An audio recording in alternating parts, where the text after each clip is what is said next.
সূর্য এই সংসারকে আলো প্রদান করে। সূর্যের মনে যদি নিজের তেজের জন্য অহংকার জন্ম নেয়, তখন তার অহংকার ভঙ্গ করে মেঘ। সূর্যের আলো পূর্ণরূপে ঢেকে দেয়।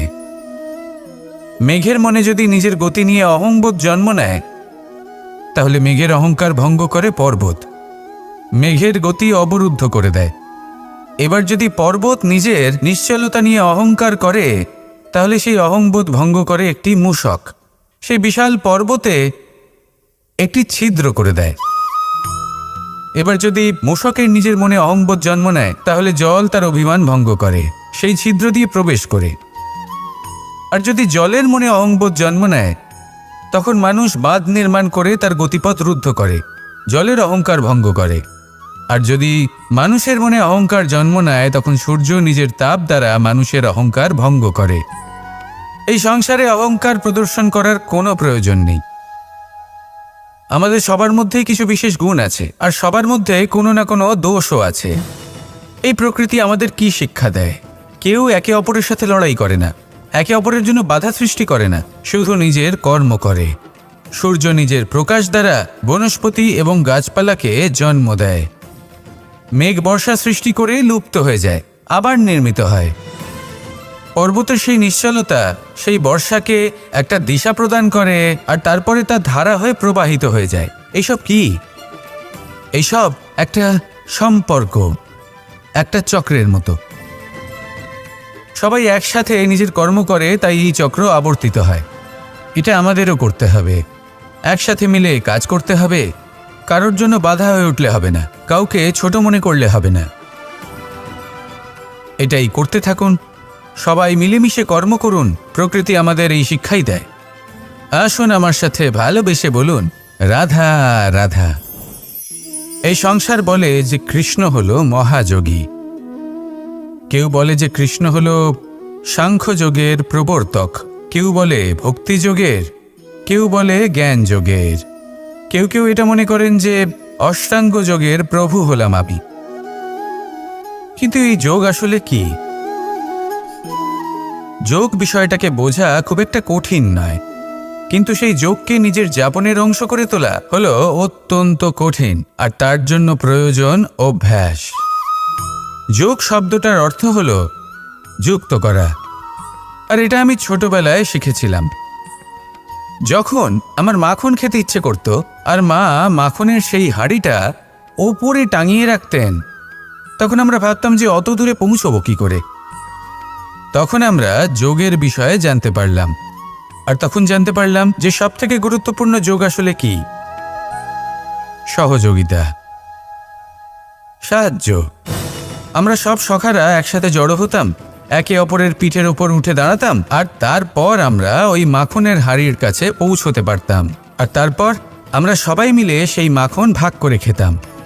সহযোগিতা, এটা অত্যন্ত গুরুত্বপূর্ণ। পাণ্ডবরাও মহাভারতে এটাই করেছিলেন। ওনাদের সাথেও কেউ ছিল না, একে অপরকে সাহায্য করে ওনারা অনেক বীরদের একত্রিত করেছিলেন। তারপর অবশেষে মহাভারতের এই মহাযুদ্ধে ওনারা জয়লাভ করেছিলেন। রামায়ণে রাম এবং লক্ষ্মণের সাথে কেউ ছিল না।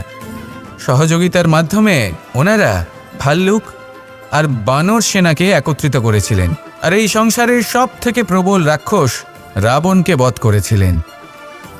মনে রাখবেন, একসাথে মিলে যদি আপনারা কর্ম করতে শেখেন, তাহলে এই সংসারে এমন কিছুই নেই যেটা আপনি অর্জন করতে পারবেন না। আসুন আমার সাথে ভালোবেসে বলুন, রাধা রাধা। এই সংসারে প্রত্যেকটা জিনিসের নিজস্ব একটা বিশেষত্ব আছে, আর তার বিশেষত্বর জন্যই তাকে বিশেষ গুরুত্ব দেওয়া হয়। যদি কথা বলি অস্ত্রের, যেমন তরোয়াল, তরোয়াল নির্মাণ করা হয়েছে রক্ষার জন্য।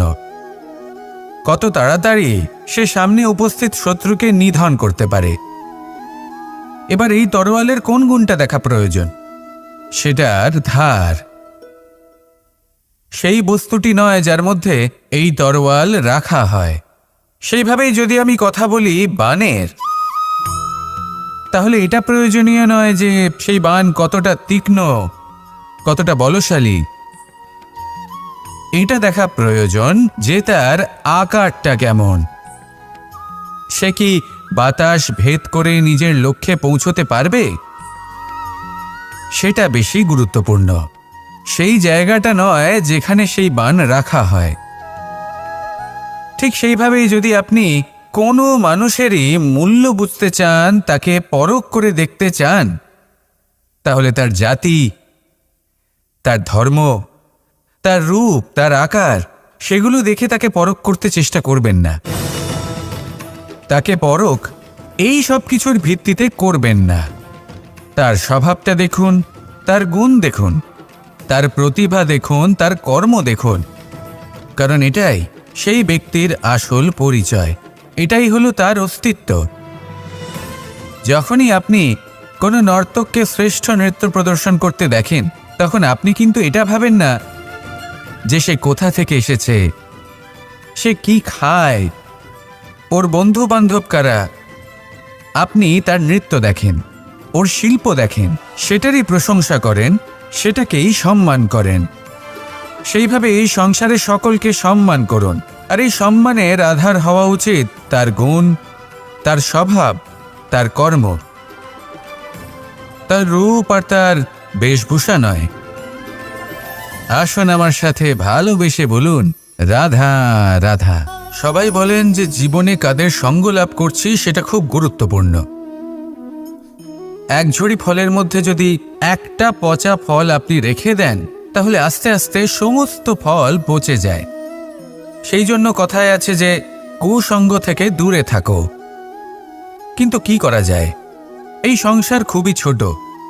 যেখানে আমরা কাজ করি, যেখানে আমরা থাকি, যে পথে আমরা আসা যাওয়া করে থাকি, যে পথে আমরা ভ্রমণ করি, সেখানে এমন অনেক সংখ্যক ব্যক্তি থাকেন যাকে দেখে আমরা মনে করি যে এদের থেকে দূরে থাকতে হবে। তখন আমরা কি করতে পারি? তাদের কি আমরা পরিত্যাগ করব? তাহলে এই সংসারে এমন অনেক মানুষ আছেন, তাহলে কি সংসারই পরিত্যাগ করব? না, সেই ফলের মতন হবেন না যারা একটি পচা ফলের উপস্থিতির জন্য নিজেরাও নষ্ট হয়ে যান। বরং হয়ে উঠুন চন্দন বৃক্ষের মতন, যেটা আসলে সাপেদের বাসস্থান, যেখানে অনেক সংখ্যক অত্যন্ত ভয়ানক বিষধর সাপ থাকে। তারপরেও এই চন্দন, সে কিন্তু নিজের শ্রেষ্ঠত্ব হারায় না, এর মূল্য কিন্তু সেই একই থাকে।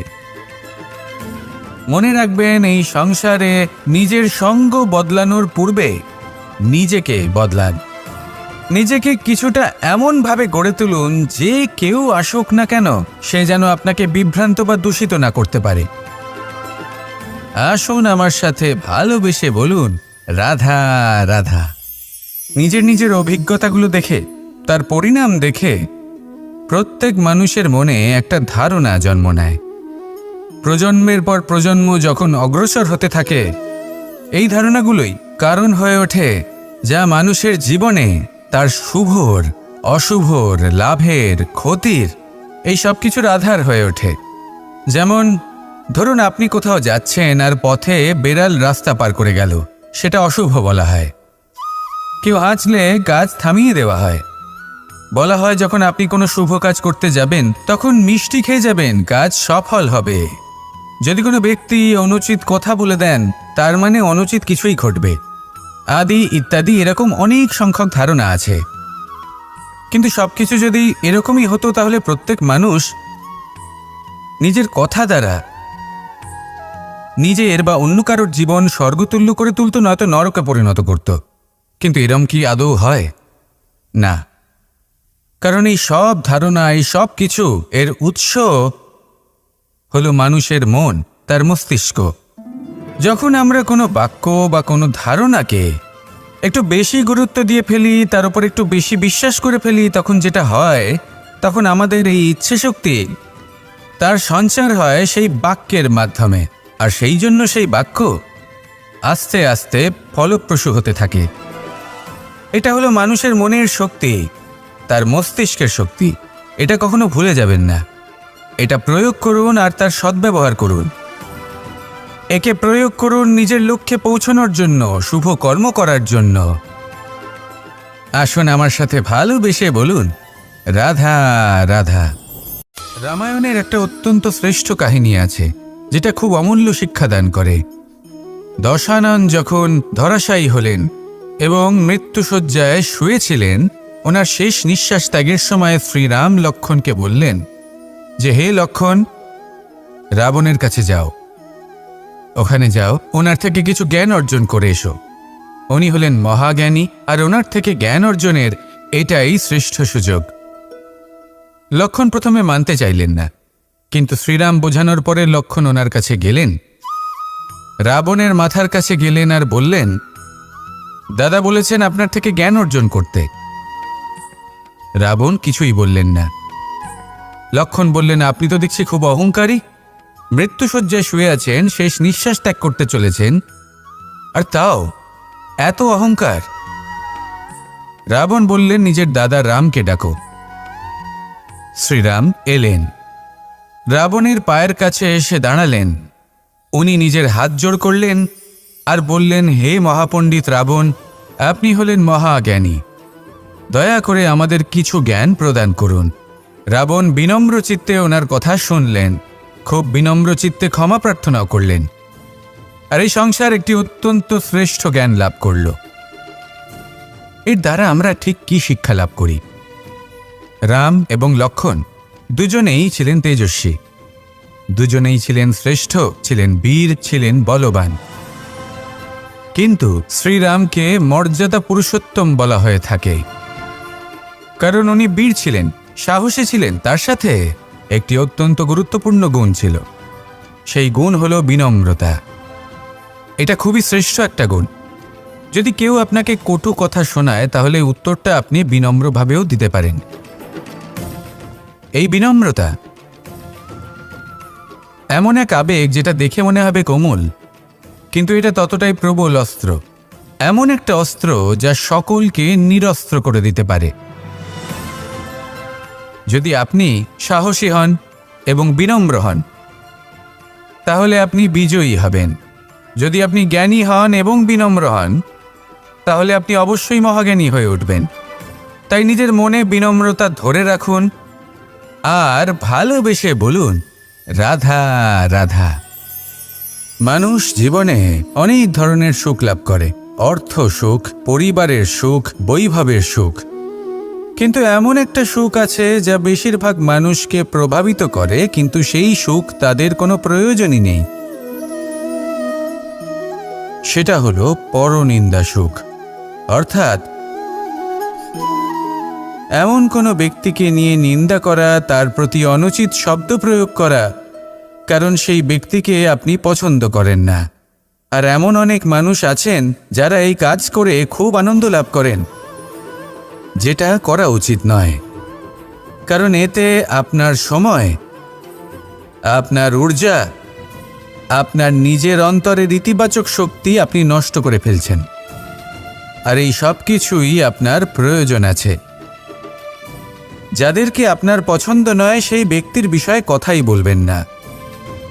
সেই সব ব্যক্তির দিকে মনোনিবেশ করুন যাদের আপনি ভালোবাসেন, সেই সব কাজে মন দিন যেগুলো আপনার ভালো লাগে, সেই বস্তুর দিকে নজর দিন যেগুলো আপনার প্রিয়, নিজের লক্ষ্যের দিকে,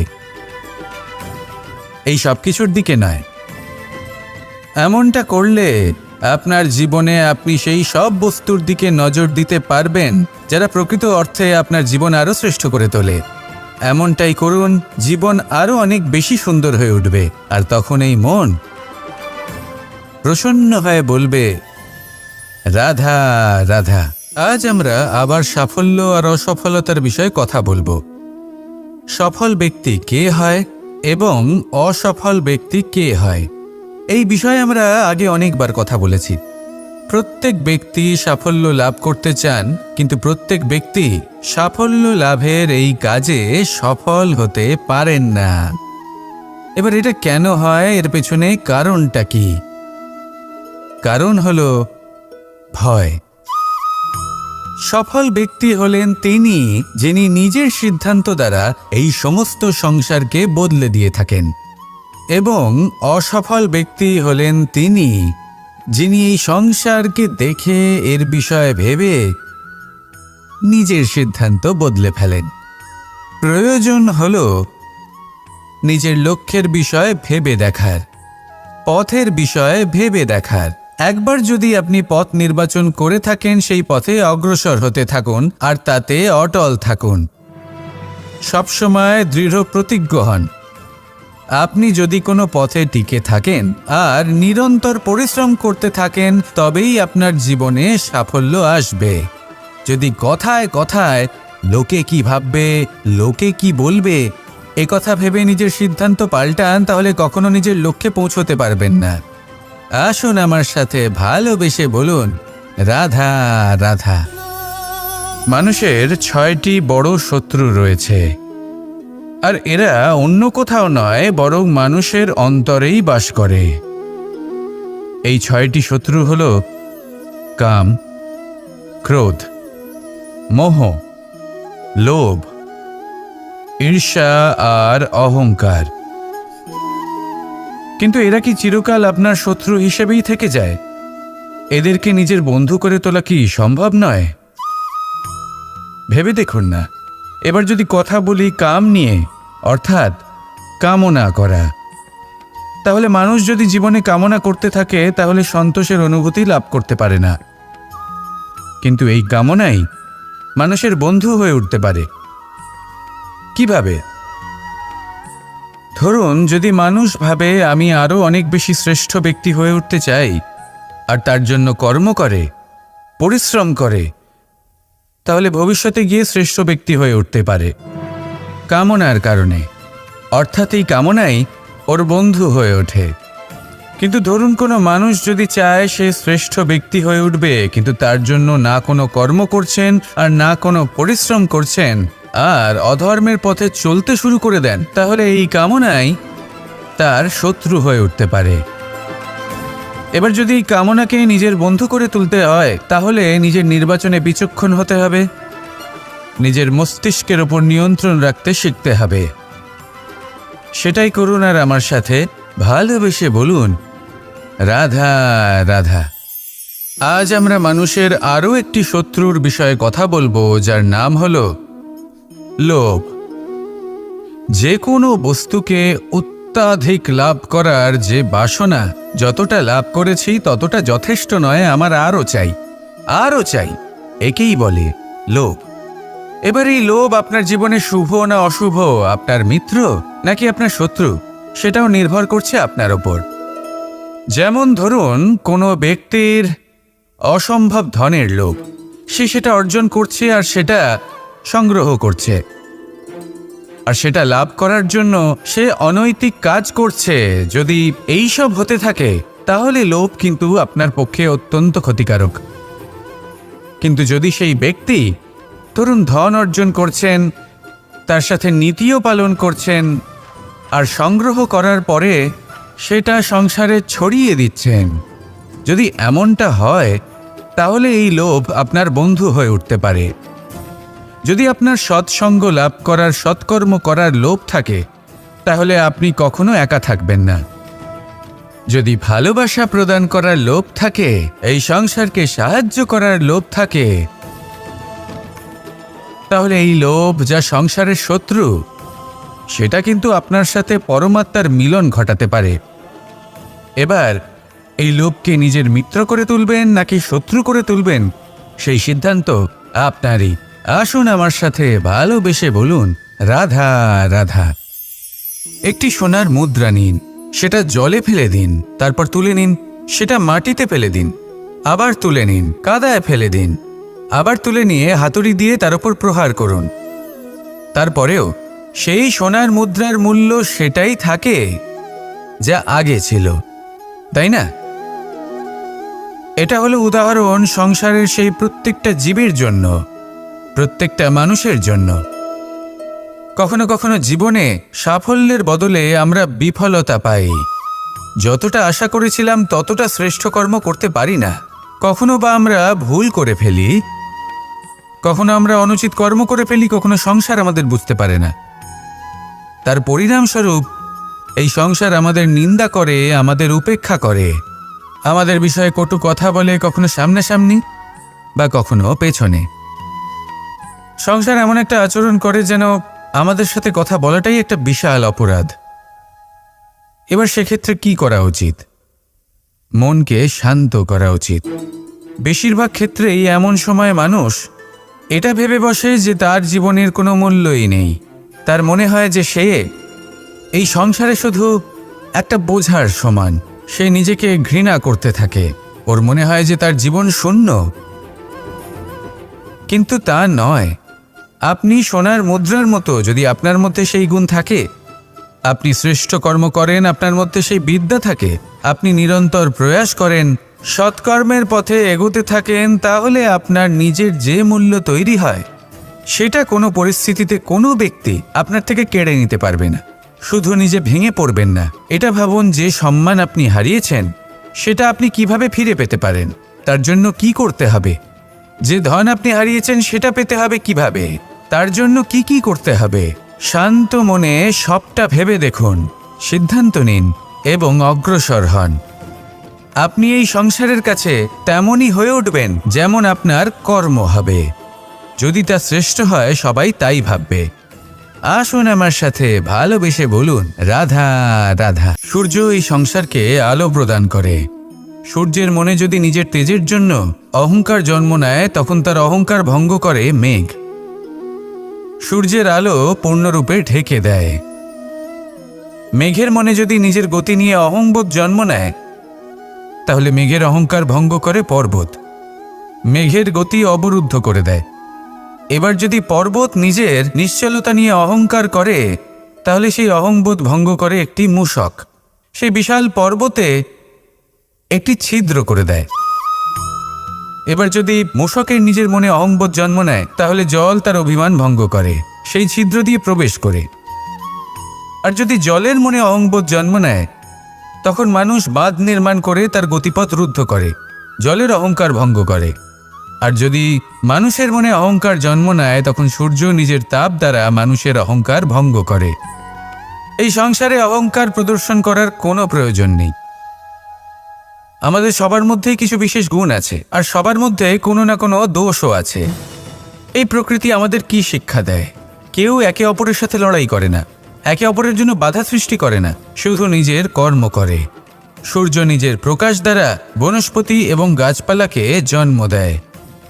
মেঘ বর্ষা সৃষ্টি করে লুপ্ত হয়ে যায়, আবার নির্মিত হয়। পর্বতের সেই নিশ্চলতা সেই বর্ষাকে একটা দিশা প্রদান করে, আর তারপরে তা ধারা হয়ে প্রবাহিত হয়ে যায়। এইসব কি? এইসব একটা সম্পর্ক, একটা চক্রের মতো। সবাই একসাথে নিজের কর্ম করে, তাই এই চক্র আবর্তিত হয়। এটা আমাদেরও করতে হবে। একসাথে মিলে কাজ করতে হবে। কারোর জন্য বাধা হয়ে উঠলে হবে না, কাউকে ছোট মনে করলে হবে না। এটাই করতে থাকুন। সবাই মিলেমিশে কর্ম করুন। প্রকৃতি আমাদের এই শিক্ষাই দেয়। আসুন আমার সাথে ভালোবেসে বলুন, রাধা রাধা। এই সংসার বলে যে কৃষ্ণ হলো মহাযোগী। কেউ বলে যে কৃষ্ণ হলো সাংখ্যযোগের প্রবর্তক, কেউ বলে ভক্তিযোগের, কেউ বলে জ্ঞান যোগের, কেউ কেউ এটা মনে করেন যে অষ্টাঙ্গ যোগের প্রভু হলাম আমি। কিন্তু এই যোগ আসলে কি? যোগ বিষয়টাকে বোঝা খুব একটা কঠিন নয়, কিন্তু সেই যোগকে নিজের যাপনের অংশ করে তোলা হলো অত্যন্ত কঠিন, আর তার জন্য প্রয়োজন অভ্যাস।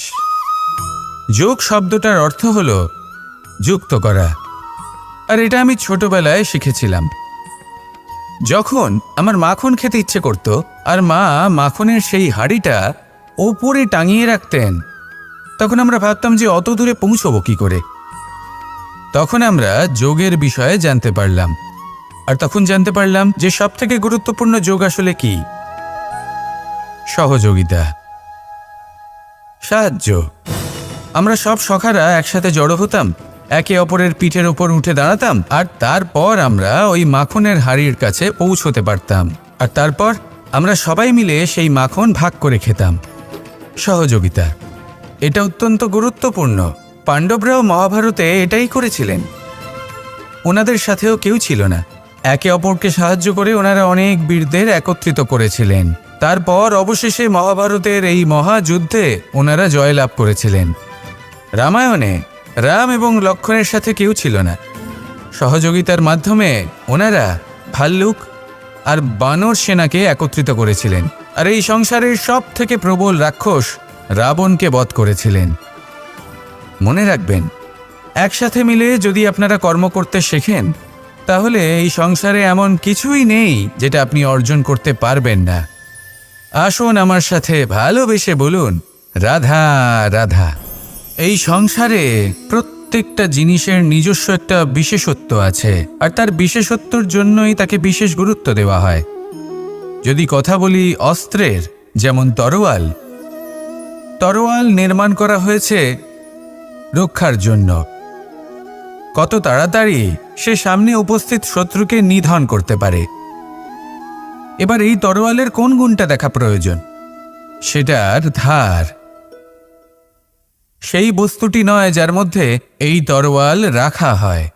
সেইভাবেই যদি আমি কথা বলি বানের, তাহলে এটা প্রয়োজনীয় নয় যে সেই বান কতটা তীক্ষ্ণ, কতটা বলশালী। এটা দেখা প্রয়োজন যে তার আকারটা কেমন। সে কি বাতাস ভেদ করে নিজের লক্ষ্যে পৌঁছতে পারবে? সেটা বেশি গুরুত্বপূর্ণ, সেই জায়গাটা নয় যেখানে সেই বান রাখা হয়। ঠিক সেইভাবেই যদি আপনি কোনো মানুষেরই মূল্য বুঝতে চান, তাকে পরখ করে দেখতে চান, তাহলে তার জাতি, তার ধর্ম, তার রূপ, তার আকার, সেগুলো দেখে তাকে পরখ করতে চেষ্টা করবেন না। তাকে পরখ এই সব কিছুর ভিত্তিতে করবেন না। তার স্বভাবটা দেখুন, তার গুণ দেখুন, তার প্রতিভা দেখুন, তার কর্ম দেখুন, কারণ এটাই সেই ব্যক্তির আসল পরিচয়, এটাই হলো তার অস্তিত্ব। যখনই আপনি কোনো নর্তককে শ্রেষ্ঠ নৃত্য প্রদর্শন করতে দেখেন, তখন আপনি কিন্তু এটা ভাবেন না যে সে কোথা থেকে এসেছে, সে কি খায়, ওর বন্ধু বান্ধব কারা। আপনি তার নৃত্য দেখেন, ওর শিল্প দেখেন, সেটারই প্রশংসা করেন, সেটাকেই সম্মান করেন। সেইভাবে এই সংসারে সকলকে সম্মান করুন, আর এই সম্মানের আধার হওয়া উচিত তার গুণ, তার স্বভাব, তার কর্ম, তার রূপ আর তার বেশভূষা নয়। আসুন আমার সাথে ভালোবেসে বলুন, রাধা রাধা। সবাই বলেন যে জীবনে কাদের সঙ্গ লাভ করছি সেটা খুব গুরুত্বপূর্ণ। এক ঝুড়ি ফলের মধ্যে যদি একটা পচা ফল আপনি রেখে দেন, তাহলে আস্তে আস্তে সমস্ত ফল পচে যায়। সেই জন্য কথায় আছে যে কুসঙ্গ থেকে দূরে থাকো। কিন্তু কি করা যায়? এই সংসার খুবই ছোট। যেখানে আমরা কাজ করি, যেখানে আমরা থাকি, যে পথে আমরা আসা যাওয়া করে থাকি, যে পথে আমরা ভ্রমণ করি, সেখানে এমন অনেক সংখ্যক ব্যক্তি থাকেন যাকে দেখে আমরা মনে করি যে এদের থেকে দূরে থাকতে হবে। তখন আমরা কি করতে পারি? তাদের কি আমরা পরিত্যাগ করব? তাহলে এই সংসারে এমন অনেক মানুষ আছেন, তাহলে কি সংসারই পরিত্যাগ করব? না, সেই ফলের মতন হবেন না যারা একটি পচা ফলের উপস্থিতির জন্য নিজেরাও নষ্ট হয়ে যান। বরং হয়ে উঠুন চন্দন বৃক্ষের মতন, যেটা আসলে সাপেদের বাসস্থান, যেখানে অনেক সংখ্যক অত্যন্ত ভয়ানক বিষধর সাপ থাকে। তারপরেও এই চন্দন, সে কিন্তু নিজের শ্রেষ্ঠত্ব হারায় না, এর মূল্য কিন্তু সেই একই থাকে। মনে রাখবেন, এই সংসারে নিজের সঙ্গ বদলানোর পূর্বে নিজেকে বদলান। নিজেকে কিছুটা এমনভাবে গড়ে তুলুন যে কেউ আসুক না কেন, সে যেন আপনাকে বিভ্রান্ত বা দূষিত না করতে পারে। আসুন আমার সাথে ভালোবেসে বলুন, রাধা রাধা। নিজের নিজের অভিজ্ঞতাগুলো দেখে, তার পরিণাম দেখে প্রত্যেক মানুষের মনে একটা ধারণা জন্ম নেয়। প্রজন্মের পর প্রজন্ম যখন অগ্রসর হতে থাকে, এই ধারণাগুলোই কারণ হয়ে ওঠে যা মানুষের জীবনে তার শুভর, অশুভর, লাভের, ক্ষতির এই সব কিছুর আধার হয়ে ওঠে। যেমন ধরুন, আপনি কোথাও যাচ্ছেন আর পথে বেড়াল রাস্তা পার করে গেল, সেটা অশুভ বলা হয়।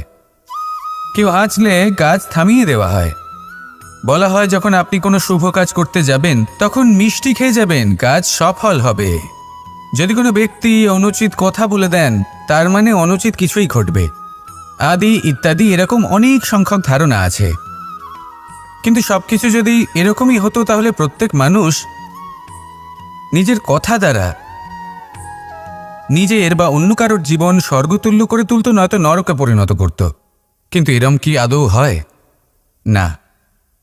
কারণ এই সব ধারণা, এই সব কিছু এর উৎস হলো মানুষের মন, তার মস্তিষ্ক। যখন আমরা কোনো বাক্য বা কোনো ধারণাকে একটু বেশি গুরুত্ব দিয়ে ফেলি, তার উপর একটু বেশি বিশ্বাস করে ফেলি, তখন যেটা হয়, তখন আমাদের এই ইচ্ছে শক্তি তার সঞ্চার হয় সেই বাক্যের মাধ্যমে, আর সেই জন্য সেই বাক্য আস্তে আস্তে ফলপ্রসূ হতে থাকে। এটা হলো মানুষের মনের শক্তি, তার মস্তিষ্কের শক্তি। এটা কখনো ভুলে যাবেন না। এটা প্রয়োগ করুন আর তার সদ্ব্যবহার করুন। একে প্রয়োগ করুন নিজের লক্ষ্যে পৌঁছানোর জন্য, শুভ কর্ম করার জন্য। আসুন আমার সাথে ভালোবেসে বলুন, রাধা রাধা। রামায়ণের একটা অত্যন্ত শ্রেষ্ঠ কাহিনী আছে, যেটা খুব অমূল্য শিক্ষাদান করে। দশানন যখন ধরাশায়ী হলেন এবং মৃত্যুশয্যায় শুয়েছিলেন, ওনার শেষ নিঃশ্বাস ত্যাগের সময় শ্রীরাম লক্ষ্মণকে বললেন যে, হে লক্ষ্মণ, রাবণের কাছে যাও, ওখানে যাও, ওনার থেকে কিছু জ্ঞান অর্জন করে এসো। উনি হলেন মহাজ্ঞানী, আর ওনার থেকে জ্ঞান অর্জনের এটাই শ্রেষ্ঠ সুযোগ। লক্ষ্মণ প্রথমে মানতে চাইলেন না, কিন্তু শ্রীরাম বোঝানোর পরে লক্ষ্মণ ওনার কাছে গেলেন, রাবণের মাথার কাছে গেলেন আর বললেন, দাদা বলেছেন আপনার থেকে জ্ঞান অর্জন করতে। রাবণ কিছুই বললেন না। লক্ষ্মণ বললেন, আপনি তো দেখছি খুব অহংকারী, মৃত্যুশয্যায় শুয়ে আছেন, শেষ নিঃশ্বাস ত্যাগ করতে চলেছেন, আর তাও এত অহংকার। রাবণ বললেন, নিজের দাদা রামকে ডাকো। শ্রীরাম এলেন, রাবণের পায়ের কাছে এসে দাঁড়ালেন। উনি নিজের হাত জোড় করলেন আর বললেন, হে মহাপণ্ডিত রাবণ, আপনি হলেন মহাজ্ঞানী, দয়া করে আমাদের কিছু জ্ঞান প্রদান করুন। রাবণ বিনম্র চিত্তে ওনার কথা শুনলেন, খুব বিনম্র চিত্তে ক্ষমা প্রার্থনাও করলেন, আর এই সংসার একটি অত্যন্ত শ্রেষ্ঠ জ্ঞান লাভ করল। এর দ্বারা আমরা ঠিক কি শিক্ষা লাভ করি? রাম এবং লক্ষ্মণ দুজনেই ছিলেন তেজস্বী, দুজনেই ছিলেন শ্রেষ্ঠ, ছিলেন বীর, ছিলেন বলবান। কিন্তু শ্রীরামকে মর্যাদা পুরুষোত্তম বলা হয়ে থাকে, কারণ উনি বীর ছিলেন, সাহসী ছিলেন, তার সাথে একটি অত্যন্ত গুরুত্বপূর্ণ গুণ ছিল। সেই গুণ হল বিনম্রতা। এটা খুবই শ্রেষ্ঠ একটা গুণ। যদি কেউ আপনাকে কটু কথা শোনায়, তাহলে উত্তরটা আপনি বিনম্রভাবেও দিতে পারেন। এই বিনম্রতা এমন এক আবেগ যেটা দেখে মনে হবে কোমল, কিন্তু এটা ততটাই প্রবল অস্ত্র। এমন একটা অস্ত্র যা সকলকে নিরস্ত্র করে দিতে পারে। যদি আপনি সাহসী হন এবং বিনম্র হন, তাহলে আপনি বিজয়ী হবেন। যদি আপনি জ্ঞানী হন এবং বিনম্র হন, তাহলে আপনি অবশ্যই মহাজ্ঞানী হয়ে উঠবেন।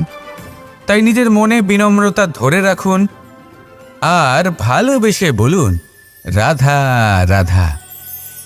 মানুষ জীবনে অনেক ধরনের সুখ লাভ করে, অর্থ সুখ, পরিবারের সুখ, বৈভবের সুখ। কিন্তু এমন একটা সুখ আছে যা বেশিরভাগ মানুষকে প্রভাবিত করে, কিন্তু সেই সুখ তাদের কোনো প্রয়োজনই নেই। সেটা হলো পরনিন্দা সুখ। অর্থাৎ এমন কোনো ব্যক্তিকে নিয়ে নিন্দা করা, তার প্রতি অনুচিত শব্দ প্রয়োগ করা, কারণ সেই ব্যক্তিকে আপনি পছন্দ করেন না। আর এমন অনেক মানুষ আছেন যারা এই কাজ করে খুব আনন্দ লাভ করেন, যেটা করা উচিত নয়।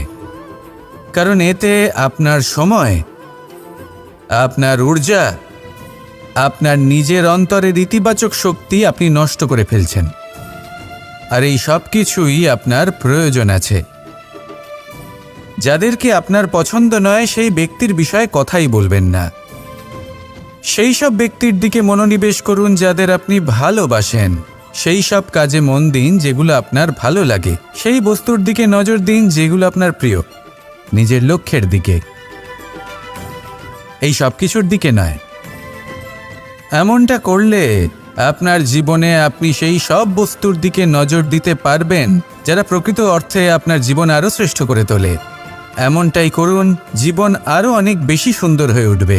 আর তখন এই মন প্রসন্ন হয়ে বলবে, রাধা রাধা। আজ আমরা আবার সাফল্য আর অসফলতার বিষয়ে কথা বলবো। সফল ব্যক্তি কে হয় এবং অসফল ব্যক্তি কে হয়, এই বিষয়ে আমরা আগে অনেকবার কথা বলেছি।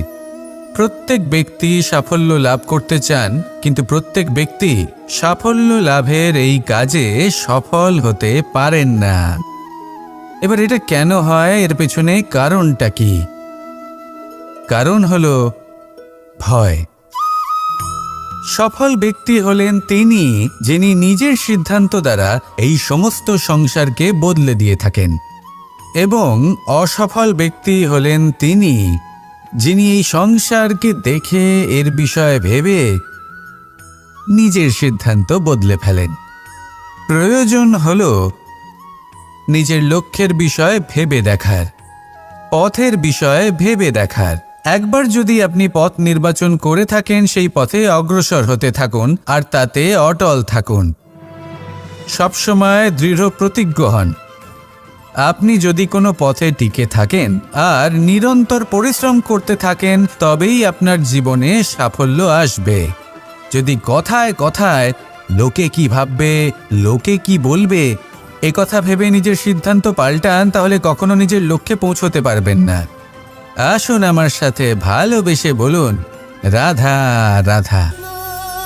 মানুষের 6টি বড় শত্রু রয়েছে, আর এরা অন্য কোথাও নয়, বরং মানুষের অন্তরেই বাস করে। এই 6টি শত্রু হল কাম, ক্রোধ, মোহ, লোভ, ঈর্ষা আর অহংকার।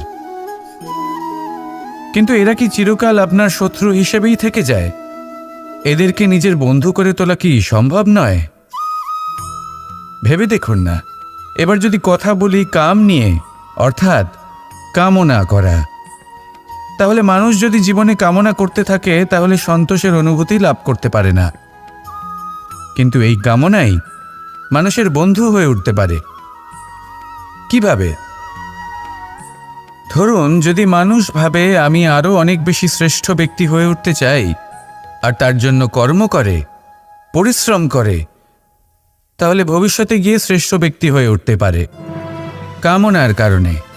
অর্থাৎ এই কামনাই ওর বন্ধু হয়ে ওঠে। কিন্তু ধরুন, কোনো মানুষ যদি চায় সে শ্রেষ্ঠ ব্যক্তি হয়ে উঠবে, কিন্তু তার জন্য না কোনো কর্ম করছেন আর না কোনো পরিশ্রম করছেন, আর অধর্মের পথে চলতে শুরু করে দেন, তাহলে এই কামনাই তার শত্রু হয়ে উঠতে পারে। এবার যদি এই কামনাকে নিজের বন্ধু করে তুলতে হয়, তাহলে নিজের নির্বাচনে বিচক্ষণ হতে হবে, নিজের মস্তিষ্কের ওপর নিয়ন্ত্রণ রাখতে শিখতে হবে। সেটাই করুন আর আমার সাথে ভালোবেসে বলুন, রাধা রাধা। আজ আমরা মানুষের আরও একটি শত্রুর বিষয়ে কথা বলবো, যার নাম হলো লোভ। যে কোনো বস্তুকে অত্যাধিক লাভ করার যে বাসনা, যতটা লাভ করেছি ততটা যথেষ্ট নয়, আমার আরও চাই, আরও চাই, একেই বলে লোভ।